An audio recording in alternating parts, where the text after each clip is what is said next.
Good morning, good evening, good afternoon, depending on where you are in the world. Today is Daily Cyber number 276. I'm excited to have a good guest on today.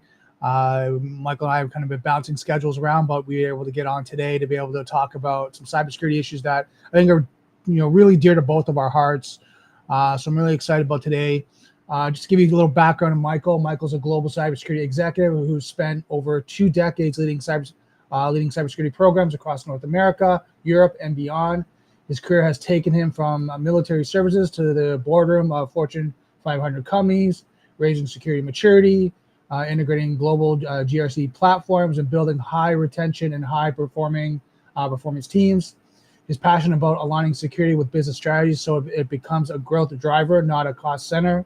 Outside of work, he has a dual citizenship, U.S. and Germany.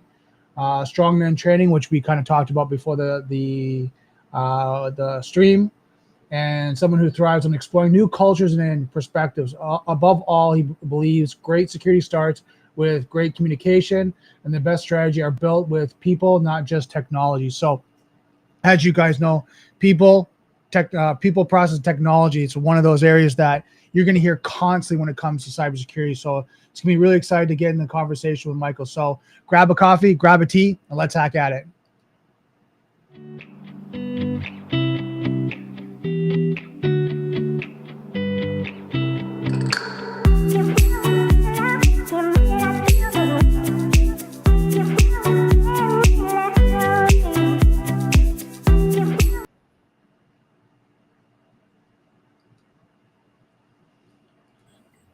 Hey, Michael, how's things going? I'm doing fantastic, Brandon. You know, a little injury in the shoulder because of training, and you mentioned this earlier. We discussed it earlier, but besides this, that should not prevent us from talking today after we had so many reschedulings here.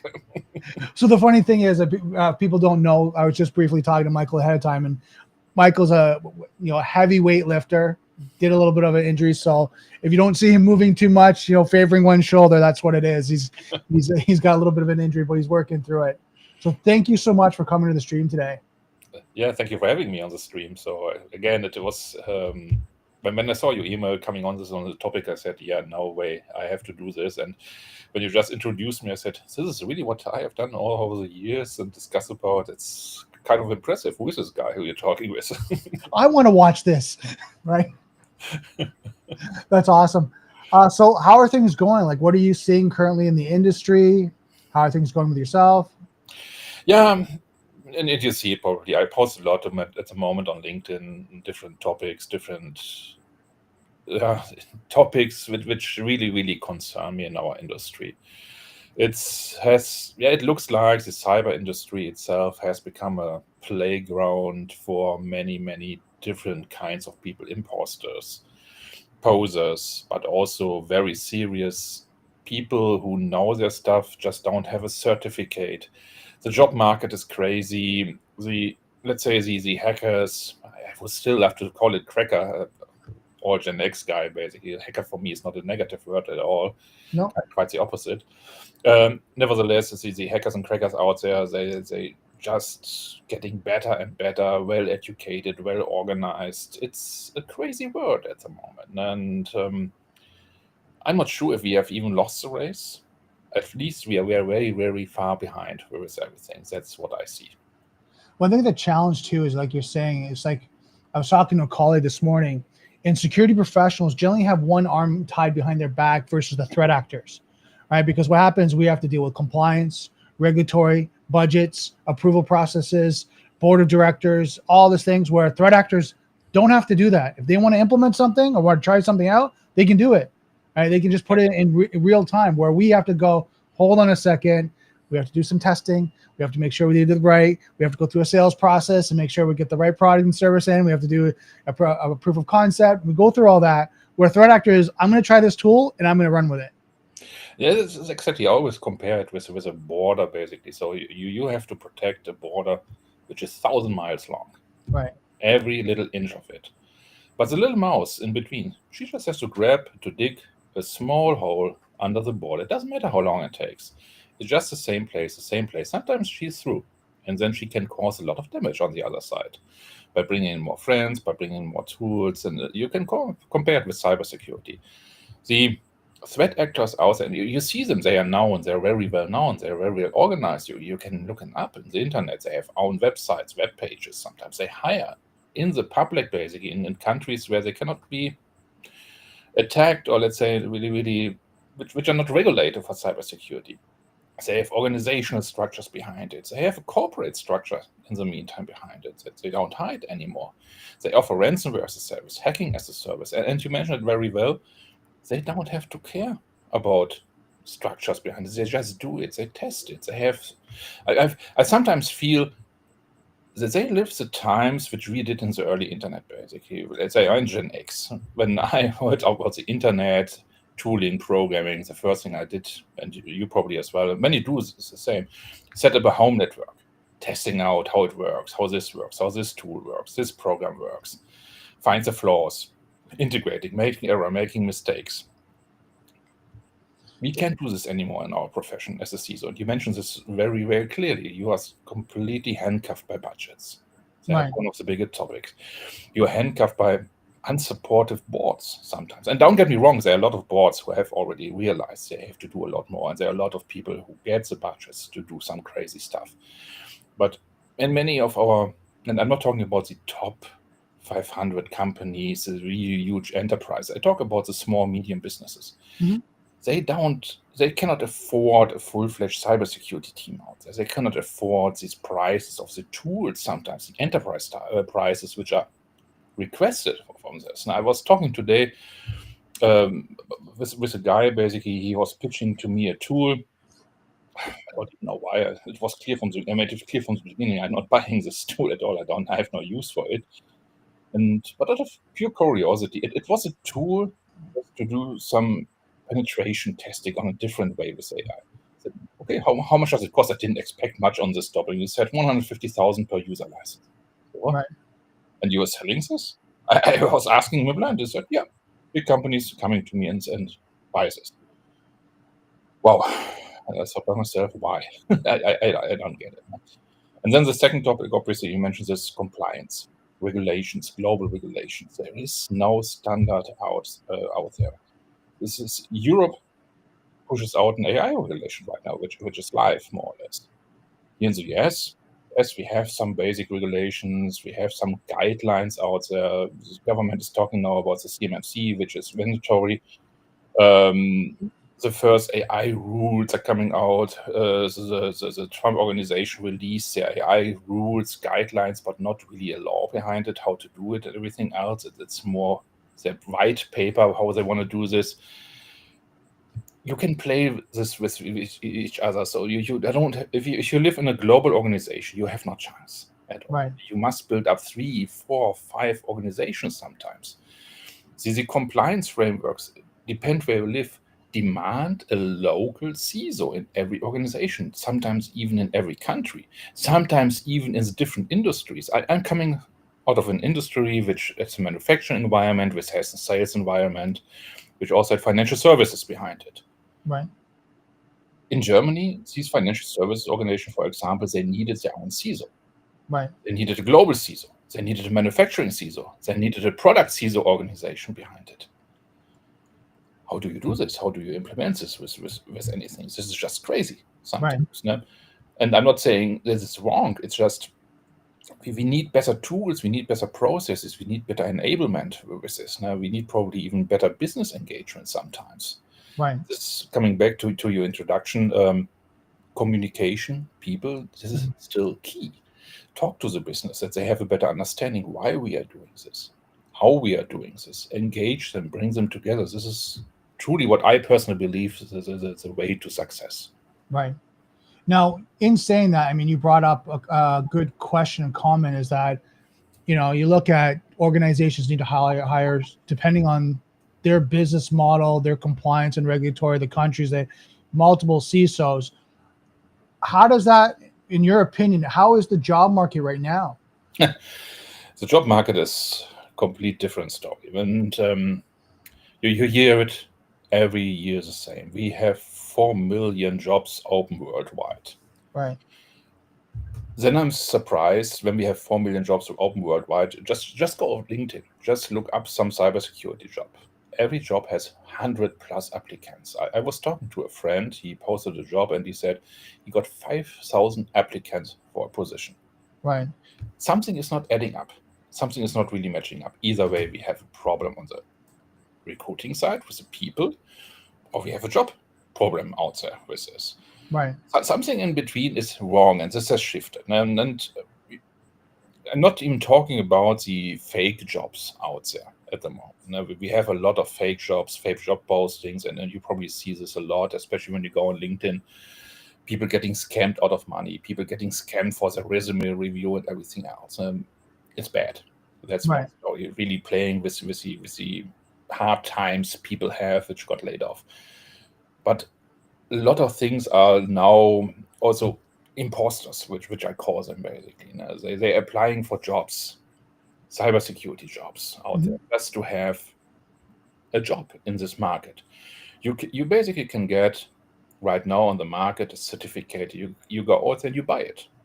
There are countries out there which sell you a CISM certificate, a CISA, a CIRIS certificate. Don't get me wrong, they have good education with this, so nobody says they're wrong, but I'm not sure of 100% how they do it, but you just have to Google it. Even don't go into the dark web, and they completely offer you a full training, a full certification, and you don't even have done 1 day training, 1 day certification, and you get it in your name.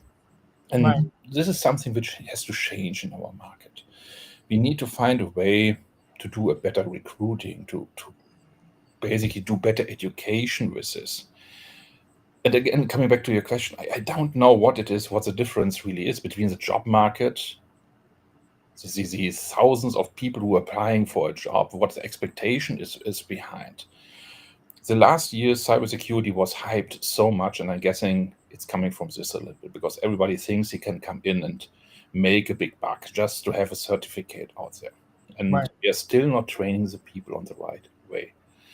When you think about cybersecurity, and I read something from the Sense Institute, they basically recognized roundabout, 14 different professions in cybersecurity right now, starting from a CISO, deputy CISO, SOC analyst, red team, blue team, GRC analyst, and so on, and so on, and so on. Right. And nothing is regulated with these professions out there. Nobody is really doing something about it. Nobody is really talking about it. And CISOs themselves, they are basically working alone on the field. They don't have nobody who's protecting them at all. So there are a few organizations out there at the moment, like the Cybersecurity Foundation, or let's say the Professional Association of CISOs, who are trying to do something.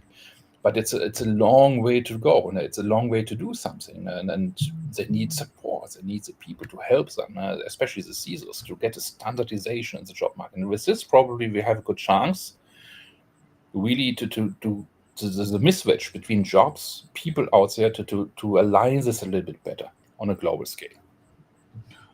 With that being said, like the CISOs, like you've been in the industry for quite some time. What do you think is the expectation of to be a true, real CISO? Yeah, I had this discussion a couple of days ago, and I also said, I made a provocative comment there. I said, actually, I think the CISO model itself is outdated. It should be a CSO in the future. CSO who understands business, who understands physical security, who understands compliance behind it. But also probably with a CISO or information security officer who is reporting into the CSO.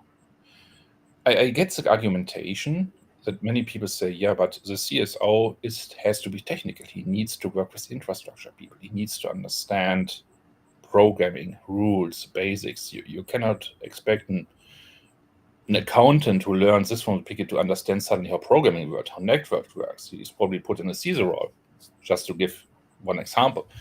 On the other hand, I say, yeah, but how do you then expect a CISO who comes purely from a technical role, from an infrastructure role, historic device, from a programming role, developer role, whatever, that he understands how accounting processes work behind it, so how business processes work, how do you strategy, how a CFO thinks out there, who is important for the CISO, no doubt about this.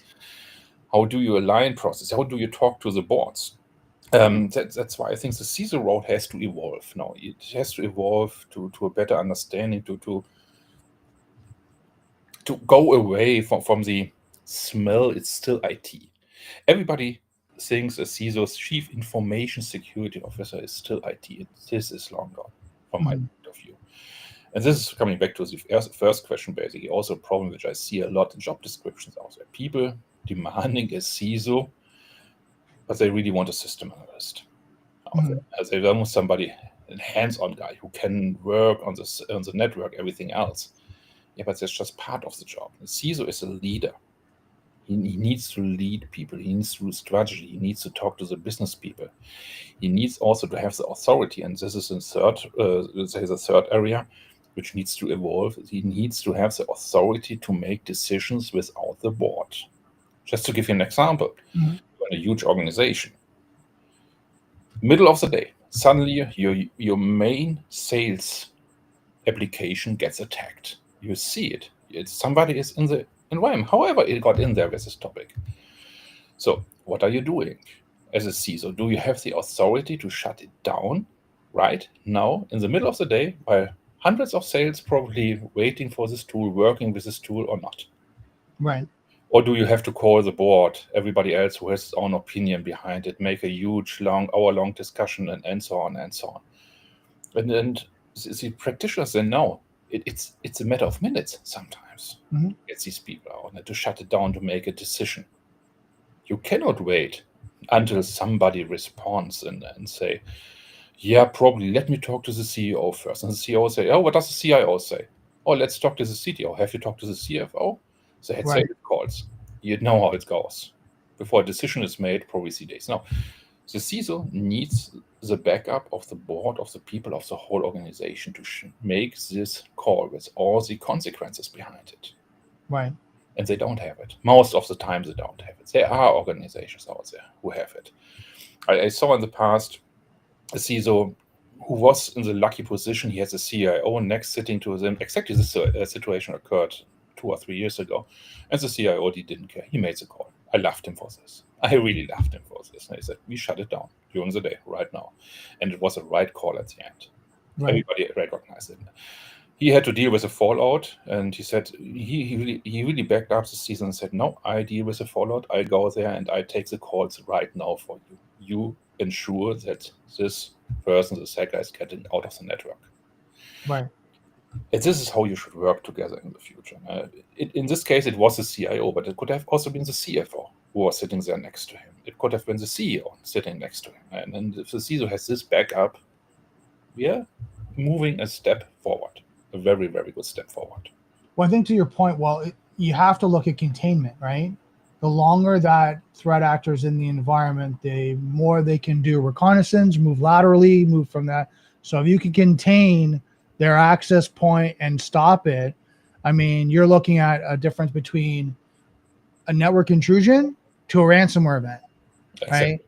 I mean, if you can contain that to, yeah, they got access to that endpoint, they, brute forced someone's account, they got in, but we stopped it and contained it. That's the end of the conversation. We did it. Here's the logs. We had to do this. We had to harden our password policies, like all the other stuff you start to do post-mortem, right, after you're done. But at least you contain it. The worst thing, as you and I know, is if it becomes like they moved in, they got in there, they do data exfiltration, they had to start to ransom, they encrypted some systems. Now that's a whole conversation with the internal security team, your board of directors, senior leadership, outside carriers, even breach coaches, law firms, and then potentially notifications. Like, it becomes such a major incident versus that one where it was contained. The CISO and CIO had the decision. They contained it. They looked at it. They looked at best practice after and how to do that. That's when I was incident response.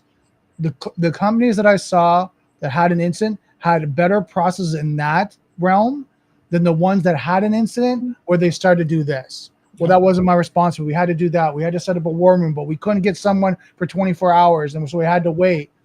As you know, that time gives threat actor enough time to start moving, start to do that. And if they're in the environment and still have free reign, they're going to do what they can. They do what they can. They probably install themselves with other rights, other users. They add new users accounts. This is standard how it goes. And on the other hand, I also think we don't have a big choice in the future. When you think about, I think China they will implement a law next year that you have to report every single cyber incident. And don't ask me now how exactly cyber incident was defined. I don't remember.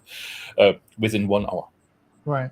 Within 1 hour to the government. So how do you want to do this if you don't give the CISOs or the local cybersecurity guys fully responsibility to do this? And even not the CISO sometimes. It has to be the SOC guy who is in charge at the moment, because the CISO might be on vacation, he might be in a meeting, he might be somewhere stuck where there is no mobile network available or anything else at the moment. You just cannot reach him. So this goes beyond basically the cybersecurity teams, this is staffing, there's a reason. That's why I say basically this is a whole organizational structure and a cybersecurity organization with a CISO probably on top has to be rethought and has to be probably aligned with many other topics. With legal, they need short structures to do. Is this right? What we do right now? Everybody's talking about cyber insurance, compliance frameworks, everything else. What are the consequences if we do it? I need somebody in there. As CISO, in the meantime, he need to have legal knowledge. It's just crazy sometimes. what is demanded of these people. When I think to your point, I think that's why, in my opinion, it's harder for a CISO to be technical. There's just too many areas that they have to understand: compliance and regulatory, risk and liability, right? Their insurance, their partnerships. They have to be able to speak to the controls at a higher level, but they can't be in the weeds of that access control list is set up this way, that firewall is configured, that's the last up, like the SIM is running that. And I was reviewing the logs. If they're that level deep, they either don't have the budget to run a proper security program, or they haven't learned to let go and build out a team, right? Because you need that subject matter expert that you have a security analyst, maybe level 1, level 2, level 3. That's their job. That's their job to provide information upstream to the director, to the VP, to the CISO, so that they have visibility. And the CISO has to make, of course, the business decisions. Operationally, like the director or the VP should make those decisions for day-to-day operations, but the CISO should have visibility. And I think when you kind of go through that and people understand that, when they say the CISO, and this is where I get the disconnect when I work with like medium to large organizations, and the CISO should be, on call and doing this and doing that. I'm like, whoa. You're going to burn that person out. Like, they need to be fresh. They need to be on point. If you're running them 24/7 because they're monitoring, they're on call and running the SIM and doing all those other things, they're not going to be functioning properly. When they have to speak to the board, they're not going to be cognitively there. But I totally agree with what you're saying. And many companies, especially in the SMB area, they need not a full-time CISO. They need system analysts, probably 1, probably 2. They need hands-on guys. But compliance demands sometimes, or cyber insurance demands from them, you need to have a full-time CISO. So why not hire a fractional CISO? Why not hire a vCISO? This is an excellent model out there, and usually you get very seasoned professionals. You have been in this profession as well, so you know how it works with this now. You're still working there. This is a model where I believe, especially for SMBs, is the model of the future.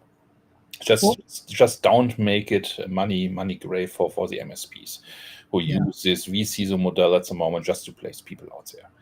You still need experienced guys to do this, who know how the strategy works, who know where to look at it, and they also protect you from the vultures out there who try to sell you tools and everything else at all costs at all time.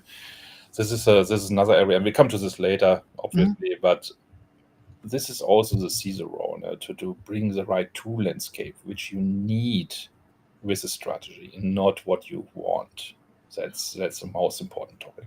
Well, I think that's where you have like asset inventory, secure control inventory, where, like you're talking about, they have to, when you get like a fractional, CISOs, I get, like, they should have that experience and they should have the sweat equity that when you look at their resume and background, they've been a CISO at various different organizations, and they have the experience of specifically too, if you're hiring for a specific industry like your healthcare, they need to have HIPAA, right? They should be in HIPAA, and they should have that experience for several years and have it built up, maintained that HIPAA program and the healthcare and understand it from end to end. When you get a fractional vCISO, I think the challenge is that some, I'll call them service-oriented businesses, promote some security consultant advisor internally and say, by the way, you're now our vCISO. And they come in as the technical vCISO, not a business strategy vCISO. So they're talking about controls. They're talking about techno. Oh, you need SIM, you need EDR, you need DLP, you need this, you need to have a proxy and mail filtering. And they talk about this, but there's not a business strategy. There's not an overall thinking. And some things that you just mentioned, there's not a continuity between the tools in the sense of they might have 3 email filtering. And you're like, well, why do you have, Microsoft Defender, Mailcast, like Mailcast, and then you have a few of the other ones, right? I'm just trying to think of a few of the other ones. Proofpoint. Why do you have all 3 when you only need one? Exactly. Right? Exactly. I was talking to a business, medium business, 14,000 people, so not small, but also not extremely large. And they approached me and were asking, we not from the cybersecurity organization, interestingly, more from the purchasing area. We're spending $2 million a year on cybersecurity licenses. $2 million a year for 14,000 companies. Sorry, this was ridiculous from my point of view. And the SOC was not even included there. Right. Just pure license fees. Oh man, it was a mess. Still is. We're working on it. Well, and the question I always have, and I mean, you said you're working on it, I always look at, okay, if you're that much, one, is it needed? Like, exactly. Do you have EDR, SIM, whatever, vulnerability license, and it is needed? Okay. If it is, okay, maybe that makes sense. But if you start going, okay, why do you have this and this? Why do you have this and this? Why do you have this and this? And I know for myself, when I've worked with global organizations, I've gone in there and gone, okay, hold on. Have you been leveraging your purchasing power? Like, if you're going to buy CrowdStrike Sentinel-1, why do you have CrowdStrike in this country, Sentinel-1 in this country, Carbon Black in this country? Why don't you have one EDR tool, right? That now you have a better purchasing power, you can reduce the licensing fees per endpoint, and you can do that. And now exactly. And this is the point that, going back to a technical CISO wouldn't think that way. Yes and no. A technical CISO would probably think this way sometimes. So that's what I exactly wanted to say right now. So there's a crux. A CISO wouldn't probably think the way. A technical CISO probably would exactly think this way. If it's a pure technical CISO in a CSO organization, that would be his job. Talking about licenses, talking about the gaps, probably aligning with the CIO strategy, with the CTO strategy behind it. I still don't understand why we have all these roles, CTO, CIO, CISO, and everything else. Right. Another story, my personal feelings. we have too much of these CXO roles anyway. Nevertheless, the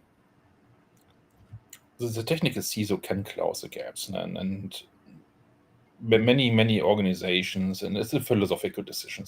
They say we need best of breed tools out there. Mm-hmm. Great. Others say, no, I want less tools. I accept sometimes there might be some gaps which I can close with additional tools with this.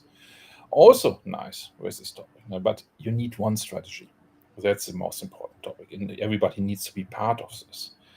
When the IT strategy together with the businesses, we need one tool, we go with full-fledged Microsoft and close some gaps where we know they are not that great for whatever reason, or we need it for other license reasons, other country tools, or we have some special needs, fair enough.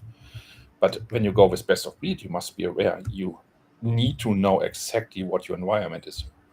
You need to know every time when the tool upgrade comes, you have to test the whole environment with this. You need specialists in every single tool. And what happens if one of these best of breed tool goes out of business? How do you close the gap again? That's a big problem sometimes. Well, again, to your point, I think that's where you evaluate the security controls and the program, the maturity of them, because then you look at, is it acceptable risk? Like, is it something where we don't have a software development lifecycle? right? There's a gap in the environment, but we really don't develop software. We don't code, program, things like Why that. do we need it? Right. So we have tools that kind of do some fuzzing, all that, but why do we have that? So there might be a gap there in understanding, right? Versus like the core foundation of, hardening your firewall, SIM, DLP, mail filtering, like all your core solutions. Do you have them, and are you fully utilizing them? I mean, I know for myself, a lot of times when I go in the organization, it's maintenance and management and reviewing the logs and tuning. I always find there's the gap. I found they deployed it. It's in the environment. They can check a box. It's there. But okay, who's monitoring it? Who's alerting on it? Who's going through the logs? Exactly. Who's doing that on and ongoing? Well, Bob does it when he has time. Fred, he does it once a week. Or Right? just, nobody. Exactly. Oh, we have a log. I didn't even know we have a log on this topic. And this is a part. I mean, many people don't. And coming back to the best of breed topic, yes, logs exist, but how to read them is a complete different story. What do they mean with everything? We have no standardization of logs sometimes. There's Right. probably complete different meanings with complete different events behind it. And then you need somebody who understands it, brings it all together to see how it works. Yes, AI can help a lot there in the future. And I hope it will to clean this up in some areas. Yeah. No, true. AI is not at least not at the moment, the truth bringer to everything. Right. Because it can only be that good like you program or feed it more or less with data behind it, how you program your own AI.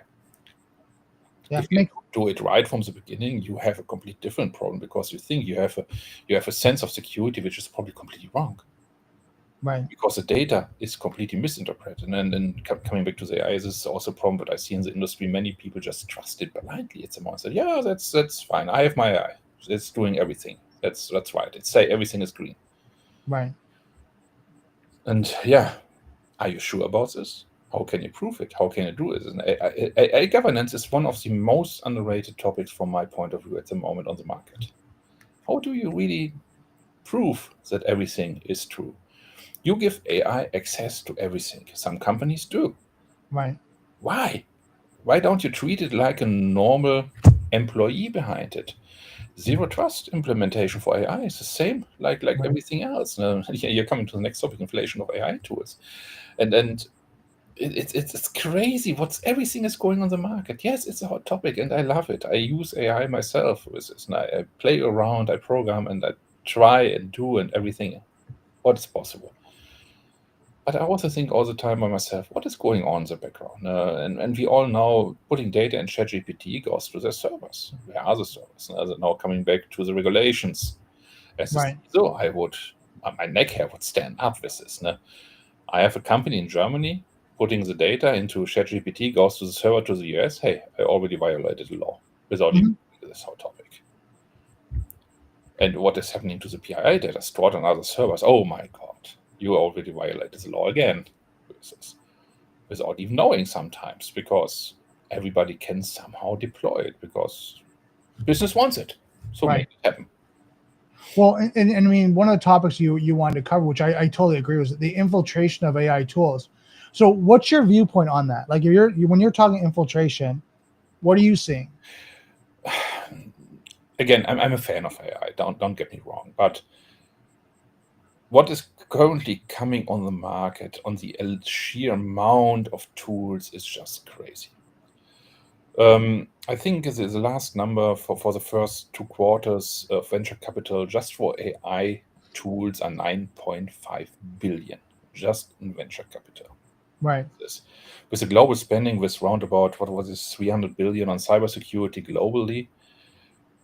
This sounds like a small piece, but it's not. It's a big piece in there. Mm-hmm. You might think we spent on SOC and other tools, but what is the return of investment in these areas? Venture capitalists, the ones sometimes their money back after a few years. They want to see a return on investment on this. Right. It's a statistical nature that these some of these companies will go out of business, probably even with a good tool, because they cannot get the contracts. Because nobody can tell me that there are 9.5 billion dollar contracts out there right now, probably just for AI SOC. I don't believe it, because everybody jumping on this just because it's a tool, which is cool, which is fancy. Now, the smart CISOs, they don't do this. The smart CIOs, they don't do this. They watch the market. They see what's going on. They probably develop their own tools with this. The smaller ones, they probably don't have it even on the radar. And the tools which are currently purchased are mostly the tools which are the loudest. Marketing is everything. Right. Are they the best? I don't know. I cannot tell. Now, we need, and this is a miss from my side, what I see. We need market tools which evaluate these AIs, which exactly tell what is the gaps they fill, what is the tool they fill, how do I do this, how does it work into my strategy. Companies alone cannot do this. They need help in the future. Right. Filling this gap, we will see where it goes. So I think too, like, and this is, I'd like to hear your perspective. I think the infiltration comes down to is so many of the manufacturers of applications and software are incorporating, embedding AI into their solution. So there's always a component, like Teams has AI, Zoom has AI, Sentinel-1 has AI, CrowdStrike has AI. Like everyone's putting it into their infrastructure, their ecosystem, and now it's involved. And I think the question always comes down on a security standpoint, tinfoil hat is, what are you doing with my data? What access does it have? What are you using it for? Intelligence and building out your program, LLM or AI, whatever that is building. And are you sharing that in some way? Right? Is it only you're sharing it internally? And do I approve of that? How are you utilizing my data? Because now you're pulling it from my ecosystem and you're utilizing it in some way. And I think a lot of people, I find, and then you look at, the confidentiality, integrity, and availability of like the CI triad, people are looking at availability. Oh, it's there. I get it. I can ask questions and you can put me on this. I could, I could punch in some code and I could say, ask them to review it. It can tell me the errors. It can fine tune it. Give me a batch file or, a script. But where's the data coming from? That's the question. Copilot is the best example right now. I love Copilot. I love to use it. But in a huge company, what was it, a couple of weeks ago, where they found out that Copilot can access basically every SharePoint which is deployed in the company without any borders to it. I find it like kind of crazy with this, so that every single, and don't get me wrong, important position, every single intern can suddenly read what the board briefings are just by asking the Copilot. Yeah, it can't be. That just can't be. And this is also where I see the responsibility of the big players, of the SAPs, of the ServiceNows, the Salesforce, the Oracles, the Microsofts out there. Educate your clients on this. Right. Educate how they can help with this. How can they educate what is going on in the background? Give them these structures. Where is the AI data coming from? Make my security advisory.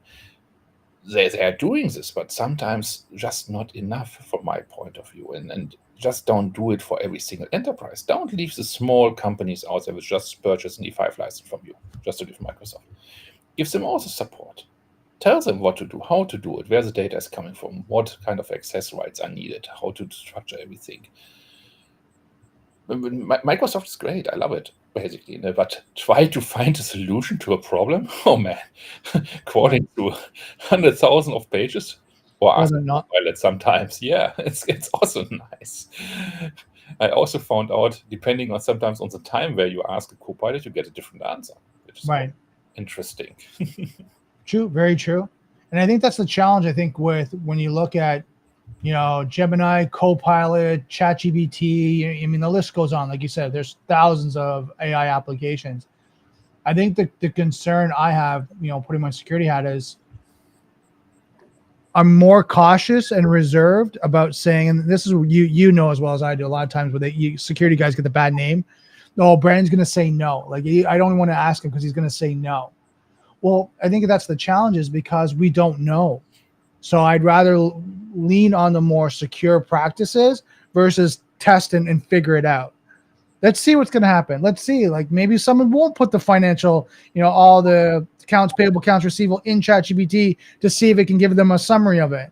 And now it's public somewhere. Like things like that, where you might have a policy. And I think, people listening to this have to understand the policy is governance.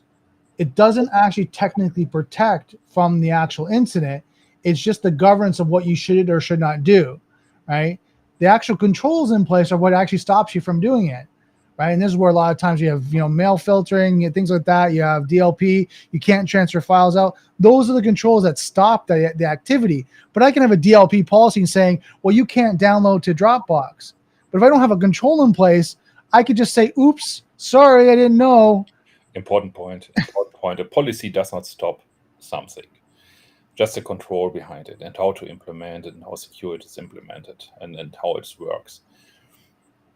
Yeah, someone in the chat saying, I think the concern is that you are telling AI what your IT infrastructure is giving away trade secrets. And I think the point is that we put the education, and again, a lot of companies are doing this, cybersecurity awareness training, AI training, they're going through it, but there's always that 5%, of employees, people in your environment, they're going to make a mistake. They're going to do something that they shouldn't do.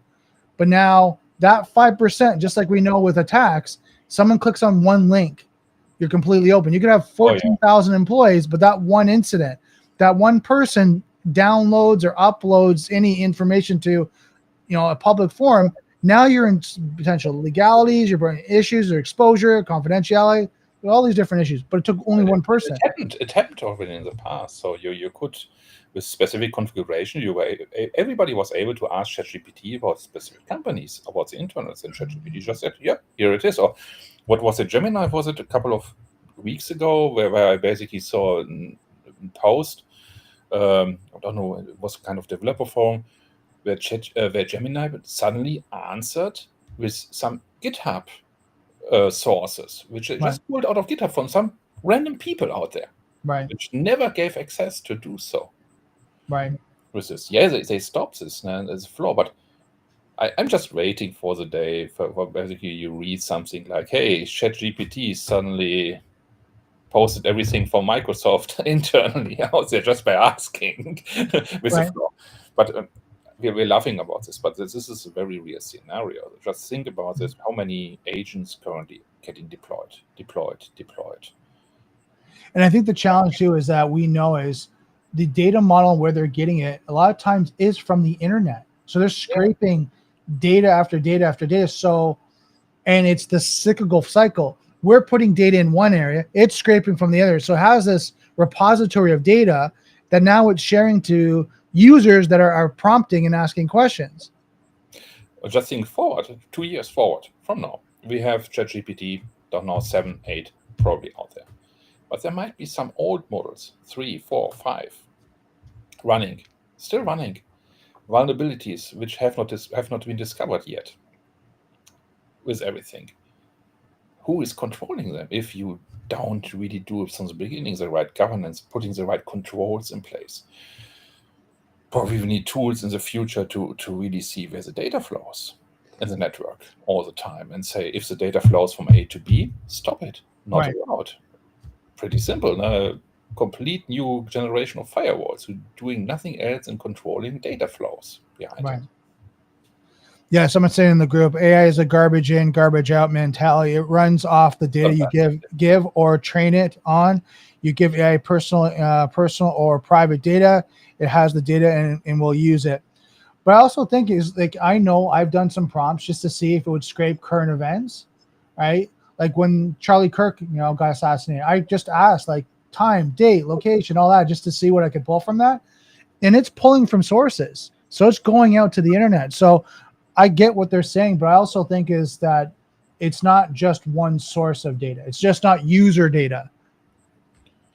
Just pretty simple goal, not even ChatGPT or something else. ChatGPT Pro is doing this. Gemini is a pretty interesting topic when you have the Gemini deep research function enabled, and just do some deep research on a topic which really interests you, and tell the Gemini, put every source you can. Right. Wow, it's just incredible. There are sources sometimes in there which I have not even thought about where it's going into, and it's fair. Let's say, be fair. It's listing all the sources which I pulled with this, and I think it's crazy. And I understand that many people say in the future search engine is in an AI tool, but this also for me is dangerous. Right. I sometimes love to scroll through search engines. Now, what you read it already. I cracked the AI algorithm basically that I'm on top of this and everything else. Right. Man, is this the way we really want to go with everything? I don't know. Today, for example, I was running a test and I gave a similar prompt to Gemini and to ChatGPT. Surprisingly, the answers were nearly identical. Okay. So you would expect that they probably push different sources. No? And this also sometimes question myself, what is really going on in the background?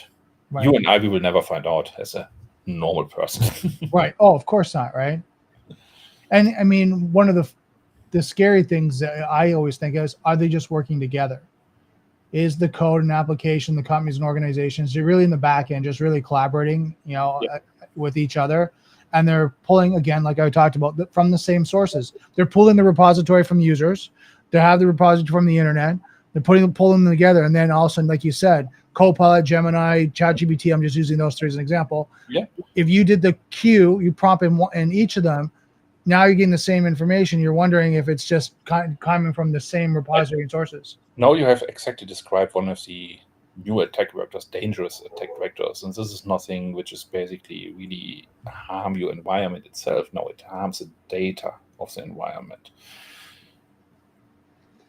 When you pulled a data source in front of ChatGPT, or front of Gemini or Claude out there, very prominent on top of everything, and made it very reliable with 1, 2, 3, 4, 5, 6 different sources. In the past, we called it domain hijacking, basically website hijacking, everything else, and made it plausible. And everybody believes this, like, no, red is now blue, red is now blue. There will be a specific point of time where ChatGPT tells you, yeah, red is now blue. Right. Because it pulls it from every single source out there. Right. It's still a kind of machine with data. We are not there with a possibility. No, we are still there with ones and zeros, black and white. Right. Nothing else with this. And if I tell a machine often enough it's black, then I think it's black. Right. In this case, blue. You can, right? It's like they say, you're training the model, right? Exactly. On how to respond. Now, last question I wanted to bring up to you. I know there was a topic that we were kind of starting out with. You were talking about like the talent crisis, right? I know you were talking about there's potentially a crisis with qualified people.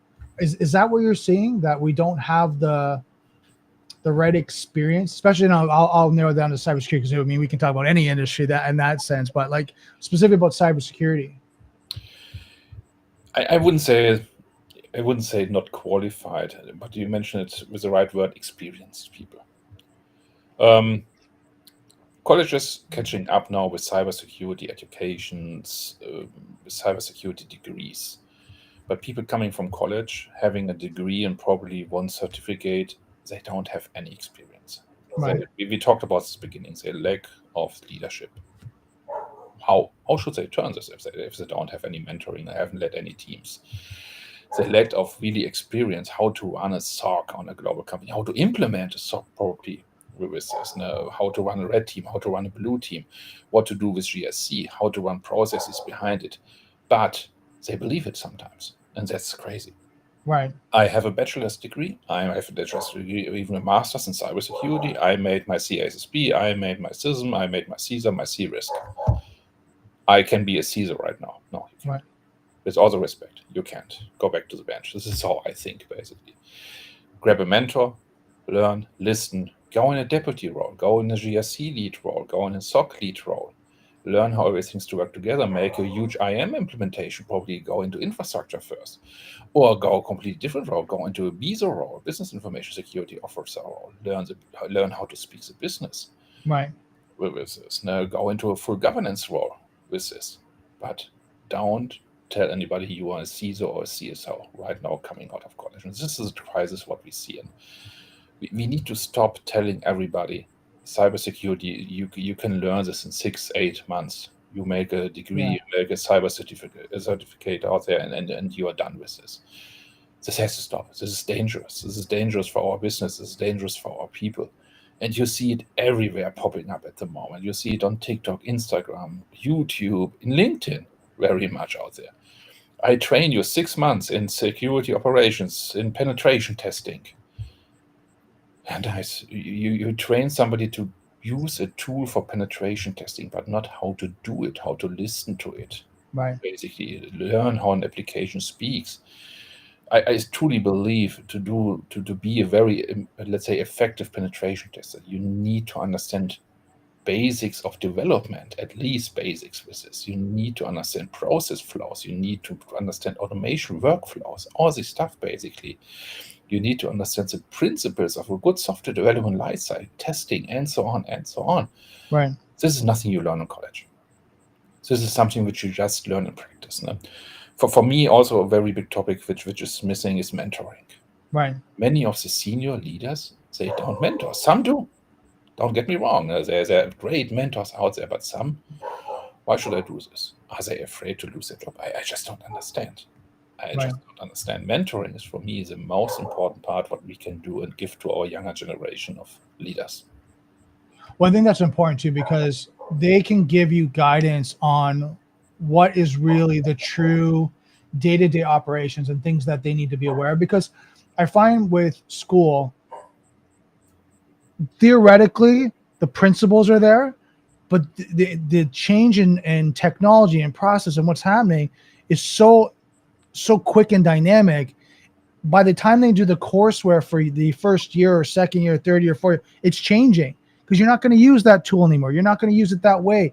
That tool that you started to come out with now has updated their interface, their dashboard, and it works a different way now from what the actual courseware. So when they get out and go, oh, yes, I know this tool, and they're like, okay, go navigate, and they're like, oh, it's different. It's not what I learned in school. Right? Most of the time, exactly, it is what it is. Or you sit there and suddenly you have a Linux system in front of you. Never seen this. What is this? I learned on Microsoft, or vice versa. Or a GUI. It's a GUI. It's a click-based GUI, right? Why can I click here anymore? Yeah. Now you actually have to type. No? Use a VI. Yeah. What is a VI? This is no. I had this question in the past with some guy. What is a VI? I said, you work with Linux? Yeah, with a click GUI. Oh, nice, thank you. Let's talk. Let's sit and talk, please. Right. But I think that's important. I think that's an important aspect, because I agree. Like, someone goes to university or college, you're working towards the lower tier of cybersecurity. Security analyst, it's going to give you enough that you can break in the industry. You're going to be a level 1, and you're going to kind of get that, and you're going to work your way up. But like you said, I totally agree. Don't expect you're going to be senior anything. Senior analyst, senior GRC, senior, a director. Actually, nobody out of college in any other degree is expecting to jump into a CIO or into a CFO or into the CEO role. Yes, some do a CEO. That's another story. But nobody. Why in cybersecurity? This is the thing then. And the other topic, coming back to the talent crisis, we're talking only about colleges. This is also a hiring crisis, what I say. We have exceptional talent out there which don't have a college degree, which don't have a certificate, which are sitting there learning, doing something in help desk. I was hiring a guy, he was doing 20 years help desk. No associate degree, no bachelor, no certificate. Right. Best guy, one of the best guys I ever hired, to be very honest. Talented, working forward. Yes, we had to do some leadership coaching with him. We had to do some mentoring with him. We had to train him how to speak to a board. And I remember the first meeting, he was, oh, Michael, I sit here, and if you need me, I say something. I said, no, you present. Right. Me, I present? Yes, I'm sitting here, and if you need me, I say something. It's quite the opposite. Right. He was nervous like hell, but he did great. He did great, and everybody knew it. But this is also what we have to look into this. No? Coming back to one of the first topics we said, the hacking organizations out there, they don't hire for bachelor degrees. They don't hire for master degrees or certificates. They hire for talent. They go there where the talent is. They grab it. They let them test, let them train, they educate them. They let them play with the ground. They go directly where it's needed. Right. And we should do this as well sometimes. You see the job description: system analyst, basic, 3 years experience, plus the certificate, plus CISO, plus bachelor's degree. Right. Great. Sure.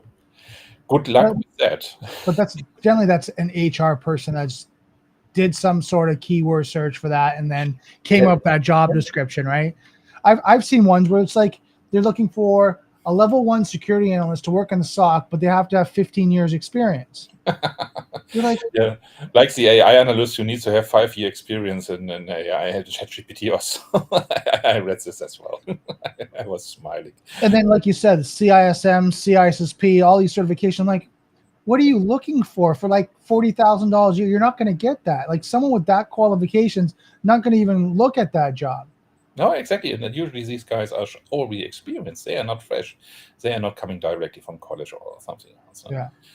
And this is house-made talent crisis. And I don't even blame HR. Some of them, yes, I do, especially in larger organizations, which should know better. But let's say smaller organizations, you said it, they go buzzword hunting. They put it out there. They don't know where to call for help with this. Now, probably a CEO of the small business came, yeah, we need no cybersecurity guys. I understand we need 1 or 2 hires with this. Right. Hire somebody. They have no guidelines, or they don't know where to talk to whom they are talking to with this. They read something, they probably do some copy and paste from LinkedIn and post it out there. Right. And then it stops. And then they bring in the ATS filter, they have a workday solution or anything else. And I had a discussion with a lady who basically said, no, ATS is not filtering out good candidates, and I could prove her wrong. I submitted my application for the CISO role, and everything was in there. But ATS filtered me out with the application. Right. And she called me, where is the application? I said, I submitted it. And she found it, filtered out. And this is basically the problem what we have as well somehow. No? But coming back also, 5,000 applications for one position. With all over the world. Everybody applies for this position. I get it. They need some tools to filter. Yeah, for sure. Is there a solution? I don't personally have a solution yet for this. There will always be some people who are overlooked. Well, I think that we have to go back to the old school, and this is just my opinion of the more senior the position, the more narrow net you put out there, right? The more broader, of course, you're going to have a bit, like if you're on a security analyst, you put a broader net out, you put it on LinkedIn, you do that. But if you're looking for those expertise, going to the network that you know, going to the network of other CISOs and all that, starting to go that, because I know a lot of CISOs that talk, and if someone's just been laid off, whatever, and that person's looking, that's a great fit for another organization who has experience, has the background. Maybe they got laid off for some reason because of pay cuts, whatever that means, downsizing. There's also danger to this, basically. You said you go out there and you're looking for the CISOs who are there shiny and everything else. Yeah, now we are living in an influencer world. So you really want to hire an influencer CISO? This who just, but they're calling themselves CISOs. They are the cybersecurity person of the year 5 times in a row because some organization sponsors them to do so and to tell us and to promote them the tool behind it. Then you have another problem with this. Then you probably have somebody in a house who doesn't even know how a SOC is, never stepped a foot into a SOC or what it is or anything else, just because it was a shiny person, and this shiny person now has suddenly your name of the company in the resume. Right. And then he's going to the next company and said, hey, look, I worked for this company. Oh, yeah, this guy must have been great. This guy must have been great. And you see, this is how it's pushing up. And the real people who are doing the work, they're getting overlooked sometimes. So they are not the shiny ones. He's probably an introvert sitting there. Doesn't know how to post on LinkedIn, doesn't know how to put out his resume or anything else. Incredibly good to speak to the board sometimes because he learned it from the beginning. He learned it to speak to his CIO and then some other guys, and he knows the network or she. And again, is there a solution? Not really from my point of view yet. We will see how it turns out, but this is another risk what we have in our industry, from my point of view at least. So I got a question before from the community. We got like a minute left. What job titles would you consider to be entry level in the cybersecurity field? This person's searching for jobs in the field, and the titles seem very convoluted. Is he searching, or is he basically he's searching? Yeah. But if for entry level, system analyst 1, probably security analyst, GRC analyst, depends obviously a little bit but I would not necessarily search for senior roles, but really simple analyst roles, SOC analyst, definitely, system analyst, penetration tester. These are the simple, not simple, don't get me wrong, they are complicated, important jobs, but these are the entry-level jobs you should search for. Yeah, it totally makes sense. I agree with those, because I think what happens is that what you have to look at for these ones is, do you align with the qualifications too? Don't think like if you come from a different industry or whatever that may be, if you don't have the security background to do that, you might have to go get your security plus, right, and get a little bit of experience. Now, some of them, if they'll train you on the job, which is good. If you look at any MSSP that's looking for a SOC analyst, that they'll train, but you just have to get the certification, spend 60 days and get your security plus. Exactly. Also, probably thinking of a change of mind. You mentioned this earlier. CISO should have HIPAA experience from healthcare. Right. Why does a system analyst need full HIPAA experience, or a SOC analyst at the moment? He does not need it, but it's in the job description sometimes. Right. You need to know what it is. And this is also something where I say, why? Why? He does not have to do anything with it. Right. Not at all. Hire these guys. Bring them in. Vet them. Train them. Teach them. They learn on the job. And if it's really not working out, yeah, okay, this happens as well sometimes. Yeah. There are multiple reasons for this. But so true. Now, your organization's Quantech. Is that how it's pronounced, right? Quan.tech, if anyone's looking for Michael's website. Best way to get a hold of him too, I've got here is his LinkedIn profile. You guys take a screenshot of that, add him into your profile. Michael's a great resource. I watched his LinkedIn post. He posts a lot of LinkedIn posts, a lot of great content information. Michael, thank you so much for coming out. I really enjoyed the conversation. Brandon, it was a pleasure. And I was just surprised when you said it's over. I said, okay, we just start talking. And that's the thing. It goes by pretty quickly. So thank you so much. I really appreciate it. Thank you for having me. I really appreciate it as well. Give me a second here, gentlemen.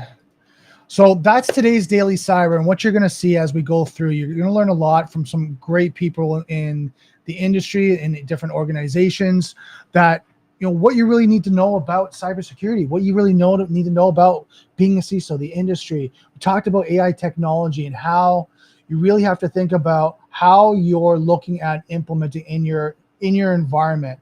It's a great tool. Again, I'm like Michael. I love it. I really enjoy it, but I do it with control. I make sure that I have good processes in place. I make sure I'm being mindful of what information and data I'm putting in there. And I really want to make sure as I go through, I'm using it properly so that I get the best out of it. And there's so many uses you can get from, using any type of Gemini, Gemini, Copilot, ChatGPT. You get so many great